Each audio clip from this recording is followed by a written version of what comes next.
नमस्कार, मैं प्रेम, आप देख रहे हैं MK न्यूज इंडिया। आज बिहार के पटना के गांधी मैदान में नीतीश कुमार ने कृषि रोजगार मेला का जो शुभारंभ किया है, उसी बीच जब पत्रकारों से उन्होंने बात किया तो कहा कि 2005 से पहले क्या इस तरह का खेती होती थी, इस तरह का उपकरण होते थे? नहीं। इस मुद्दे पर हमारे साथ बात करने के लिए आरजेडी प्रवक्ता एजाज जी हैं। एजाज जी, 2005 से पहले इस तरह का खेती नहीं होता था, इस तरह का पैदावार नहीं होता था, आप मानते हैं? देखिए, माननीय मुख्यमंत्री जी की याददाश्त कुछ कमज़ोर हो गई है। मुख्यमंत्री जी सब मामलों में जो अपने क्रेडिट लेते हैं, तो उनको ये भी बता देना चाहिए था कि नीति आयोग ने कृषि के क्षेत्र में क्या विकास के आयाम हुए हैं और किस तरह से डबल इंजन सरकार ने काम किया है, उसका रिपोर्ट से ही स्पष्ट हो जाता है। नीति आयोग ने स्पष्ट रूप से इस बात को प्रमाणित किया है कि बिहार जो फिसड्डी राज है कृषि के क्षेत्र में, शिक्षा के क्षेत्र में, स्वास्थ्य के क्षेत्र में, उसमें कहीं ना कहीं डबल इंजन सरकार की भूमिका है।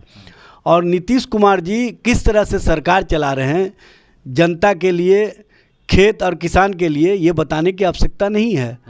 जिस तरह का उन्होंने कार्य किया है, उस कार्यशैली पर स्वयं उनके ही भागीदार और साझीदार केंद्र सरकार के द्वारा जो नीति आयोग है, उसके रिपोर्ट से स्पष्ट हो जाता है। माननीय मुख्यमंत्री जी अपने मुंह बड़ाई करने से बेहतर होता कि बिहार और बिहार की जनता का आप एक बार अपने ही किसी एजेंसी के माध्यम से सर्वे करा लें कि खेत और किसान के मामले पर बिहार सरकार किस तरह से कार्य कर रही है, तो सब कुछ स्पष्ट रूप से सामने आ जाएगा।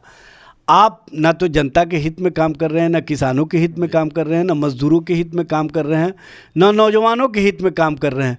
आप जिसके साथ साझीदार बने हुए हैं वो जुमलाबाजी करते हैं, भरम और धर्म की राजनीति करते हैं, और आप उसके साथ साझेदारी करके अपने आप को सत्ता में कैसे बनाए रखें, कैसे सत्ता में बने रहे, इसी जुगाड़ टेक्नोलॉजी में लगे रहते हैं। इसी जुगाड़ टेक्नोलॉजी के माध्यम से आप कहीं ना कहीं जनता के बीच में भ्रम का और लोगों के बीच जो परसेप्शन की राजनीति करते हैं, उस परसेप्शन की राजनीति का ढिंढोरा पीटते हैं। लेकिन बोले हैं कि भूलना नहीं, भूलिएगा मत, सब याद रखिएगा। भाई, उनको सब याद रखेगा, क्योंकि आप 2005 से 2024 तक वर्तमान स्थिति तक आप बिहार के मुख्यमंत्री हैं और लगातार आप बिहार के मुख्यमंत्री हैं।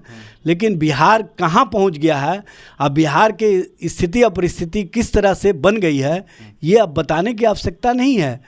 बिहार का किसान परेशान है। बिहार के किसानों को खेत के लिए पानी नहीं उपलब्ध हो पा रहा है। बिजली जितनी महंगी कर दी गई है, वो बिजली भी उपलब्ध नहीं हो पा रहे हैं।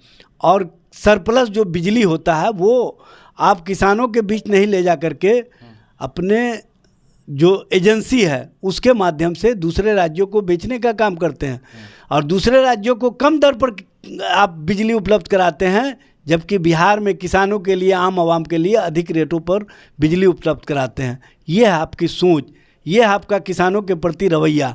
इसलिए नीतीश जी जो परसेप्शन की राजनीति कर रहे हैं, उस परसेप्शन की राजनीति को बिहार की जनता जानती है।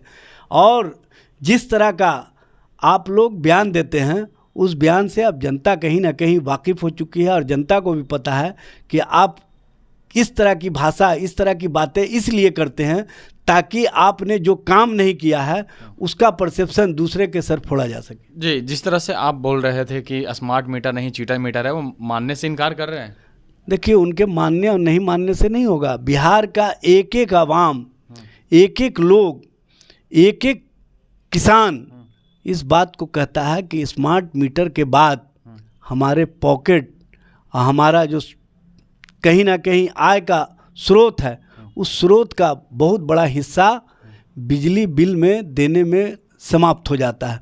और बिजली भी किस तरह से उपलब्ध हो रहा है, ये बताने की आवश्यकता नहीं। जब बिहार के 60% से ऊपर लोगों के पास स्मार्ट मोबाइल नहीं है, स्मार्टफोन नहीं है, तो स्मार्ट मीटर रिचार्ज कैसे करेंगे? ये आप लोगों को भी पता है, और पूरे बिहार और देश की जनता जान रही है कि स्मार्ट मीटर लगाने में किस तरह से हेरा फेरी की गई। और जो लोग हेरा फेरी करने में शामिल थे, उसमें से कुछ लोग अभी जेल की सलाखों में हैं, और कुछ जेल की सलाखों में जाने के इंतज़ार में हैं। चूँकि ये बड़ा घोटाला है और इसमें जो बड़े खेल हुए हैं, आप बड़े बड़े कार, बड़े बड़े महल, जो गिफ्ट में मिले थे वो किन कारणों से मिले थे। और जब कंपनियां किसी को करोड़ों में गिफ्ट देती है तो वो अरबों कमाने का अपना संसाधन उपलब्ध करवा लेती है। और ये स्मार्ट मीटर कहीं ना कहीं उसी हेरा फेरी के खेल का ये प्रमाण है। धन्यवाद। तो आपने सुना क्या कुछ कह रहे थे। इनका साफ तौर पे कहना है कि कृषि जो 2005 से पहले कहा जा रहा था कि कृषि में कुछ पहले बेहतर नहीं था 2005 से पहले, उनका भी इन्होंने जवाब दिया। और इन्होंने कहा है कि जिस तरह से पहले कहते हैं कि हमने रोजगार दिया, नौकरी दिया, उसका क्रेडिट लेते हुए अब कृषि पर भी और किसानों के लिए भी अब रोजगार का साथ साथ कृषि पर भी अब क्रेडिट ले रहे हैं। ये क्रेडिट का खेल कब तक नीतीश कुमार खेलेंगे? 2005 से पहले कैसी कृषि के लेकर के जो क्या उपलब्धियां थी, क्या थी, वो पहले सर्वे करवा लें, उसके बाद जो है 2005 के बाद और पहले का जो है लाभ आ गए। लेकिन देखना होगा कि नीतीश कुमार ने जिस तरह से कहा है कि इसे भूले नहीं, 2025 का जो चुनाव है वो जल्द ही आने वाला है। उसी को लेकर जो इस तरह के बड़े बड़े बयानबाजी जो शुरू हो गए हैं, कहाँ तक जाती है, इस तरह के तमाम खबरें बनने रहे हैं। देखते रहे एमके न्यूज़। धन्यवाद।